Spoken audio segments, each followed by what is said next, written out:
Z Jablonce do Liberce se projedeme tramvají. Sídliště Nové Vratislavice. Po nejdelší meziměstské trati u nás. Víknerova. Ještě než se vydáme na Ještědský hřbet, posilníme se naší oblíbenou polévkou v restauraci Street Fo. Z rozhledny Liberecká výšina je krásný výhled na Ještěd. Po návštěvě nejstarší zoo v Čechách konečně vyjedeme na kolech z Hodkovic nad Mohelkou.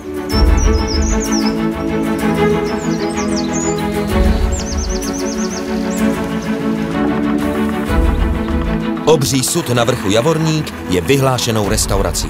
Servus. Servus. Servus.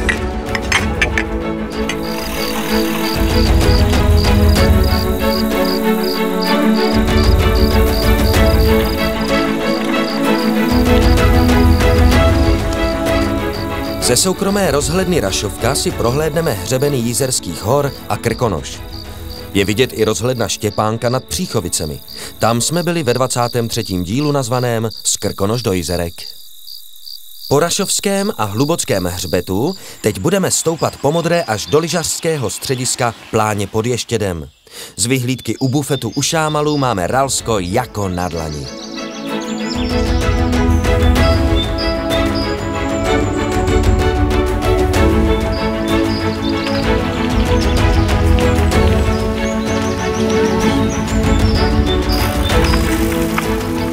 V chatě Pláně si dáme řízek. Servus.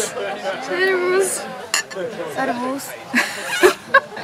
Hřebenová trasa až k Ještědu je již více než 100 let ve znamení krásných vyhlídek, bufetů a hospůdek.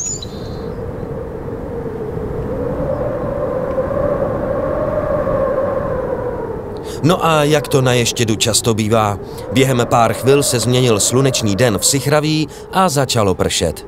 Pokračovat dál nemá cenu.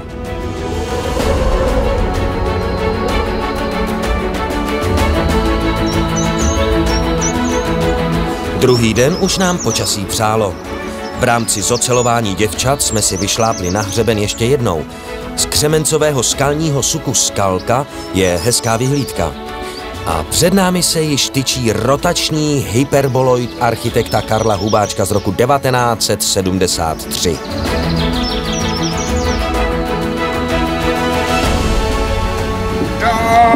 Dopili jsme ještě. Před námi je pěkný pohled na výřivé kameny. Malý Matterhorn, Breithorn, Monterosu, Castor, Pollux a Liskan. Kvarcitové skály pojmenovali horolezci podle alpských vrcholů před více než 100 lety. Další křemencové skalní výchozy jsou o pár kilometrů dál. Vyhlídka je zarostlá.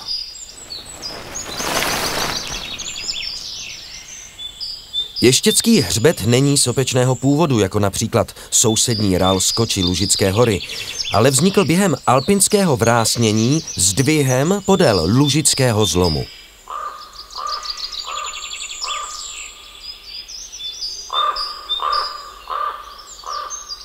Vystoupáme na Malý Vápený a Zdislavský špičák a po červené a zelené turistické značce zdoláme severní hřebenovku. Užijeme si další vyhlídku na Ještěd a teď už budeme klesat a vracet se zpět.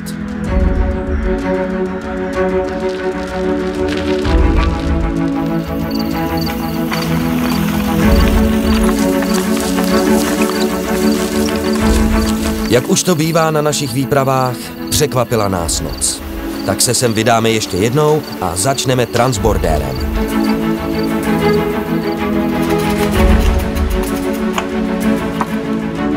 Transbordér pod Hammersteinem je dalším osobitým dílem architekta Martina Reiniše.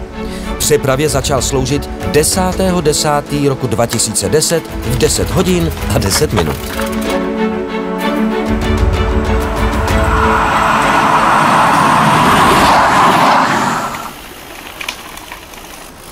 Cestu do Karlova si zkrátíme přes železniční most. A před námi je už další stoupání na hřeben.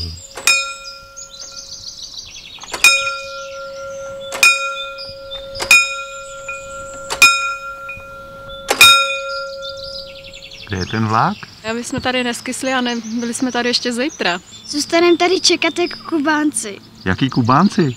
U dálnice z Prahy do Liberce je restaurace v letadle. Za minulého režimu několik recesistů vzbudilo v noci kubánské studenty na ubytovně s tím, že je na Kubě kontrarevoluce a Fidel potřebuje pomoc od daných komunistů. Dovezli je k letadlu a zmizeli. Na odlet čekali napálení Kubánci až do rána.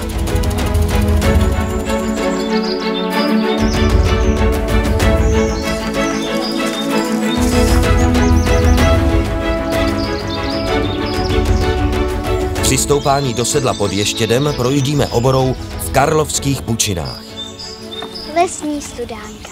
Proč se žízní nechat trápit, když se tady můžem napít?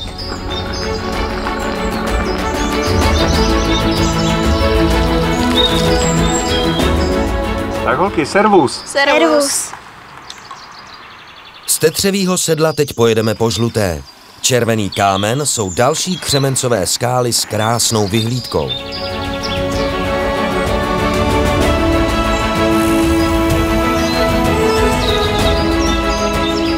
Další křemenec a vyhlídka a už jsme na Pláních.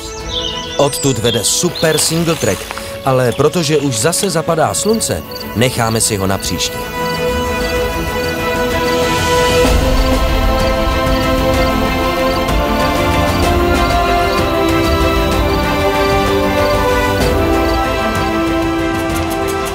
Dnes se svezeme na Ještěd kabinkovou lanovkou z roku 1932. Čeká nás nejlehčí ze sjezdů zdejšího bikeparku. Turistický trail.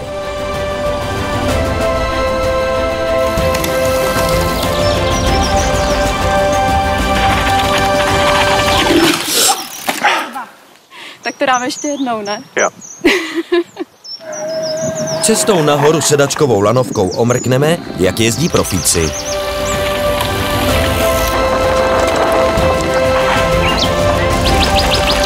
Máme to za sebou. Tak servus. A příště Křivoklácko.